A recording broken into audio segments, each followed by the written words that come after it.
তো আসলে ইসলামে একজন ক্ষমতা বা গুরুত্বপূর্ণ ব্যক্তি হোক, সে ও জায়গায় যে ওঠার পরে আমির হয়ে গেছে, লিডার হয়ে গেছে এমন না। ইসলাম বলে সে গোলাম হয়ে গেছে। আপনি আমাকে পীর সাহেব না বললে এমপি এমপি তো প্রশ্নই আসে না। আমাকে গোলাম যদি বলেন তাতে সমস্যা নেই। আমি জনগণের গোলাম। এমপি তো দূরের কথা, আমি খেদমত করতে চাই জনগণের। সেক্ষেত্রে অত বড় প্রশ্ন করে আমাকে আটকাবার কোনো দরকার নেই। নতুন রিন গভীর থেকে পরিষ্কার করে কাপড়কে রাখে নতুনের মতো উজ্জ্বল। নতুন রিন অ্যাডভান্স পাউডার। আসলে ইসলাম এটা মানুষের প্রতি একটা আনুগত্য। ইসলামী শরিয়া যেটা, এটা আসলে অনেকে ভয় পায়। মূলত এ জায়গায় মূল পয়েন্টটা যেটা, সেটা হলো শরিয়া আমাকেও নিয়ন্ত্রণ করবে, একজন প্রধানমন্ত্রীকে নিয়ন্ত্রণ করবে, রাষ্ট্রপতিকে নিয়ন্ত্রণ করবে, চেয়ারম্যান, মেম্বার, সাধারণ জনগণ পর্যন্ত তাদেরকে নিয়ন্ত্রণ করবে।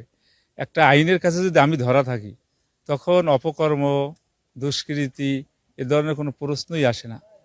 আর বর্তমানে আমরা দেখছি, যদিও বলা হয় আইনের কাছে আমরা ধরা, কিন্তু আইন কিন্তু যারা ক্ষমতার মস্তদে তারা আইনকে নিয়ন্ত্রণ করে।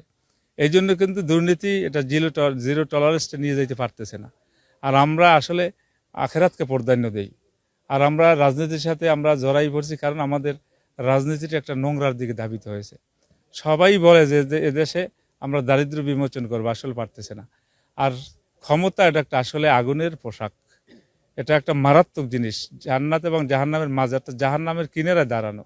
একটু যদি এদিক ওদিক হয়ে যায়, যদি একটা টাকা তছরূপ হয়ে যায় সরকারের ফান্ডের টাকা, তাহলে কিন্তু আল্লাহর আদালতে জবাবদিহিতে আছে।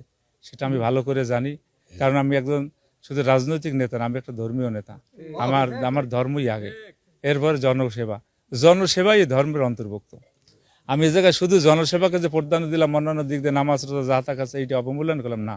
আমার মালিকের এবাদত এইটা আগে, এরপরে জনসেবা, এরপরে আমি রাজনৈতিক নেতা। রাজনৈতিক নেতা এটা আমার চতুর্থ পার্সেন্ট, এটা আমি থার্ড পার্সেন্টও রাখি না, এটা চতুর্থ পার্সেন্ট, কারণ এটা একটা সাংঘাতিক বোঝা। আসলে আমি সংসদ সদস্য নির্বাচিত যখন ঘোষণা করলেন ও জায়গায়, আজকে হয়তো বা ঢাকাতে একটা পরিপত্র জারি হয়ে গেছে অলরেডি। আসলে আমি কিন্তু যেভাবে আমাকে উল্লাস দেখা দরকার, আপনারা কিন্তু দেখতে পারতেছেন আমাকে। আমি কিন্তু সাংঘাতিক চিন্তিত যে এতগুলো জনগণকে আমি কিভাবে তাদের খেদমতটা করব। এই জন্য আমি সর্বদা আমি আতঙ্কিত আছি, যার জন্য আমার এখন হাসি তামাশার ভিতরে থাকা দরকার ছিল, কিন্তু সেটা আমার দ্বারা হচ্ছে না। আমি যতই সামনে অগ্রসর হচ্ছি, আমি কিন্তু সাংঘাতিক চিন্তিত হচ্ছি জনগণকে আসলে আমি কতটুকু সেবা দিতে পারবো।